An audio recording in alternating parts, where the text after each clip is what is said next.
जय Hind dear student, how are you? You are welcome to my YouTube channel Serious Jankari.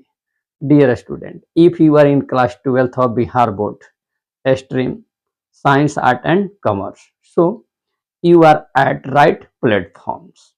Dear guys, आप Bihar board के छात्र हैं और क्लास 12th में हैं। आपका स्ट्रीम साइंस, आर्ट और कॉमर्स है और इंग्लिश सब्जेक्ट की तैयारी कर रहे हैं, तो आप बिल्कुल अच्छे जगह पे हैं। डियर स्टूडेंट, प्रोज सेक्शन में फर्स्ट लेसन है इंडियन सिविलाइजेशन एंड कल्चर, जिसके ऑथर है महात्मा गांधी। महात्मा गांधी का जो इंट्रोडक्शन है मैं पिछले वीडियो में बता चुका हूँ, उसको आप वॉच कर सकते हैं। आज हम लोग जानेंगे जो टेक्स्ट हैं फर्स्ट पैराग्राफ, और एक एक करके हम लोग सभी पैराग्राफ का अध्ययन करेंगे। तो फर्स्ट पैराग्राफ यहाँ आप बोर्ड पे देख रहे हैं और इसके कुछ ग्लोसरी एंड नोट्स यानी वर्ड मीनिंग है। तो पहले हम इसको जानेंगे, इसके बाद से फर्स्ट टेक्स्ट को हम समझने का प्रयास करेंगे। Let start. जैसे glossary and notes, first word meaning है इवॉल्व्ड, EVOLVED, इवॉल्व्ड का मतलब होता है विकसित किया। सेकंड है एंस्टर्स, यानी ANCESTORS, एंस्टर्स का मतलब होता है पूर्वजों। अब है फेट, FATE, फेट का मतलब होता है भाग्य, किस्मत। अब है फेरोज, यानी PHARAOHS, इसका अर्थ होता है प्राचीन मिस्र के शासक।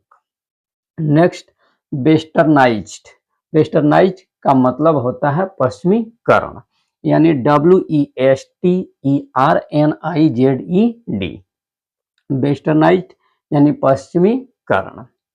अब है एग्जिस्ट, EXIST, एग्जिस्ट का मतलब होता है अस्तित्व। अब है फॉर्मर ग्लोरी, यानी पिछला वैभव या शान शौकत, FORMERGLORY, फॉर्मर ग्लोरी, पिछला वैभव या पिछला शान शौकत। अब है पिटिएबल, PITIABLE, पिटिएबल, पिटिएबल का अर्थ होता है दयनीय। अब हम लोग ग्लोसरी एंड नोट्स का जो स्टडी कर लिए हैं, अब हम लोग जानेंगे टेक्स्ट, यानी Indian civilization and culture. Author है महात्मा गांधी, इसका अध्ययन करेंगे। तो शुरू करते हैं। जैसे आई बिलीव, मेरा विश्वास है या मैं विश्वास करता हूं या मैं समझता हूं, दैट द सिविलाइजेशन, की जो सभ्यता, India has evolved is not to be beaten, कि भारत की जो सभ्यता है या भारत की जो सभ्यता विकसित हुई है उसे कोई हरा नहीं सकता है, यानी इसे कोई मात नहीं कर सकता है। इन द वर्ल्ड, संसार में। अब हम इसको विस्तार से जानेंगे। I believe that the civilization India has evolved is not to be beaten in the world, यानी जो भारत की सभ्यता है या जो भारत की सभ्यता विकसित हुई है उसे संसार में कोई मात नहीं कर सकता है, यानी जो भारत की सभ्यता जो विकसित हुई है वह अजेय है। नेक्स्ट, नथिंग कैन इक्वल, कुछ भी बराबर नहीं हो सकता, the seeds sown by our ancestors, जो इसके बीज हमारे पूर्वजों द्वारा बोए गए हैं। अब हम विस्तार से जान लेते हैं। Nothing can equal the seeds sown by our ancestors, यानी हमारे पूर्वजों के द्वारा जो इस सभ्यता का बीज बोए गए हैं इसके कोई बराबर नहीं हो सकता है। अब है रोम वेंट, रोम की सभ्यता नष्ट हुई या रोम चला गया। Greece shared the same fate, Greece का भी वही हाल हुआ, वही हश्र हुआ। The might of heroes Pharaohs की जो शक्ति है वाज ब्रोकन, छीड़ हो गई, खंड खंड हो गई। फिर एक बार जान लेते हैं, रोम वेंट, रोम चला गया। Greece shared the same fate, Greece का भी वही हश्र हुआ, वही हाल हुआ। The might of the Pharaohs was broken, Pharaohs की जो शक्ति है वह छीड़ हो गई। Japan has become westernized, Japan का पश्चिमीकरण हो गया, पाश्चात्यकरण हो गया, पश्चिमी यूरोपीय सभ्यता में चला गया। Of China nothing can be said, China को के बारे में कुछ कहा नहीं जा सकता है। बट इंडिया इज स्टिल, लेकिन भारत स्थिर रहा, अडिग रहा। सम हाउ और अदर, किसी न किसी तरह। But India is still, Bharat स्थिर रहा, अडिग रहा, खड़ा रहा। सम हाउ और अदर, किसी न किसी तरह। साउंड एट द फाउंडेशन, अपने नींव पर, भारत जो है अपने नींव पर किसी न किसी तरह से खड़ा रहा, स्थिर रहा, अडिग रहा। द पीपल ऑफ यूरोप, यानी यूरोपवासी, यानी यूरोप के लोग।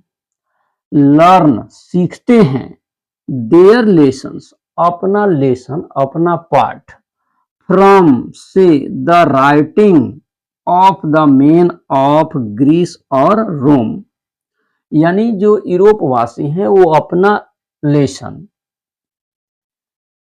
ग्रीस और रोम के लेखों से सीखते हैं, यानी जो ग्रीस और रोम के जो लोग हैं उनकी लेखों से